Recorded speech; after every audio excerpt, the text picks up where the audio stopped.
two favorite vices rolled into one: champagne, chocolate, truffles.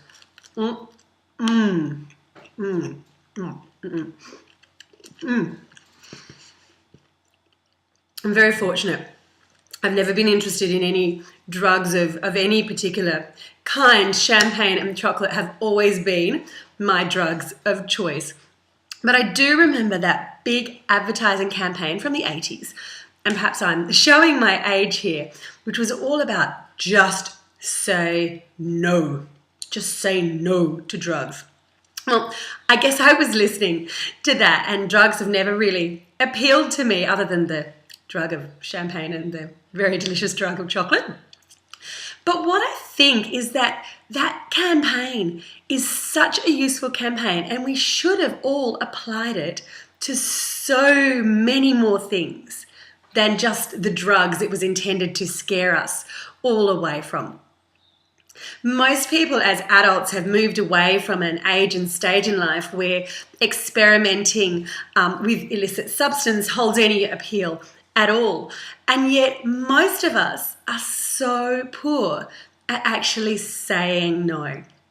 Think about it. You can probably say no to those big, scary items, things like, drugs or things that might get you into some form of danger or threaten yourself or your livelihood or your family in some sort of way.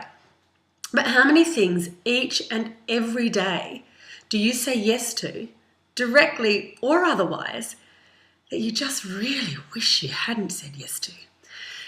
Offering to volunteer with something, going out for a meal, assisting on a report, agreeing to a deadline. How many things each and every day do you say yes to that you really wished you just said no to?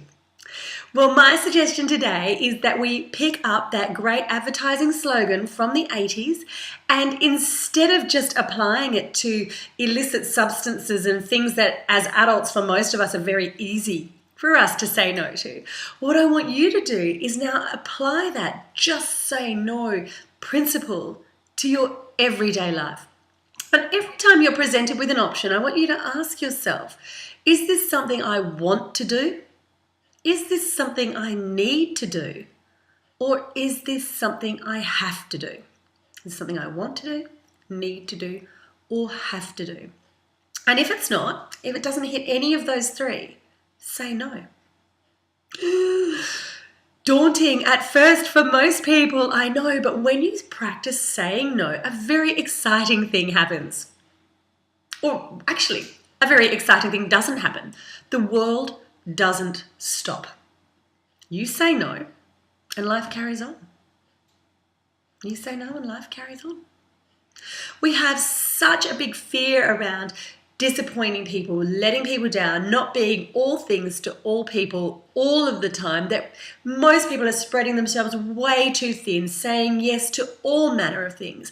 And as you think about this, I want you to consider all those indirect yeses you say. So it's not a specific request which requires a specific affirmative response, but through your actions and through your behavior, you've said yes, whether you've wanted to or not.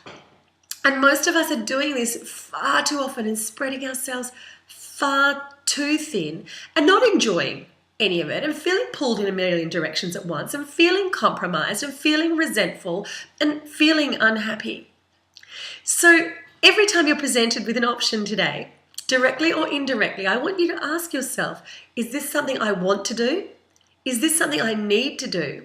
Or is this something I have to do? And if you can't answer yes to any of those, just say no. Just politely decline. I promise you the world won't end. And after you get over that initial discomfort, that initial sort of squirmy feeling of perhaps having disappointed somebody or not being the perfect person that you like to pretend to be, after you get over that initial discomfort, the relief you'll feel will be immense. So your challenge this week is to just say no.